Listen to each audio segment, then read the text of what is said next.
Forsiktig nå. Ja. Ja. Forsiktig, feil. Ja, sånn ja. Forsiktig. Bare kom med info. Sånn ja. Der ja, nå så du det. Nå må du holde fast der. Kan du gå litt lenger fram? Hva er det da? Fy foran, karer. Da hold den da i hvert fall før. What you're gonna do, you're gonna hold your hands up there. Yeah. You're just gonna lay down like you just laying on your bed. Yeah, okay. Nice. Yeah. Just Er du klar nå? Poenget er nå at du må bare stole på meg. Dette her er ikke noe farlig. Vi skal gjøre dette her, i hvert fall noen av oss etterpå, hvis du gjør det. Jo har jo sagt allerede at han er jakring, han tør ikke kjøre go-kart. Nei, jeg sliter med nakken. Jeg sliter med nakken. Men det er ikke noe tvang her. Du bestemmer selv. Men det er rett og slett, are you a man? Du har nå 30 sekunder fra nå. Bestemmer deg. Får ikke jeg se? Nei. Nei. Bare stol på meg. Jeg skal hoppe. Du skal bare legge deg frem. Så færre du utover. Uten bind, med bind på øynene. Ja, for strikker bort på deg. Så du har 30 sekunder fra nå.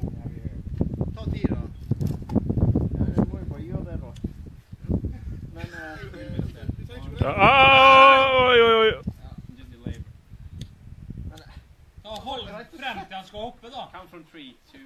Nei. Får ikke jeg se? No. Nei. Du bare lener deg frem. Jævlig. 25 sekunder igjen. Drit med det. Er det mann eller mus? Bare legg deg fremover. 20 sekunder igjen. Kun to som mye har gjort det mediale. 2, 1. Go! 15 sekunder igjen. Helvete. Bare fremover, sånn. Ja. 3. Ikke hoppe eller noe, bare legge deg fremover. 3, 2, 1. Ja, fy faen. Dette er 10 sekunder igjen. Den var bra. 3, 2, 1.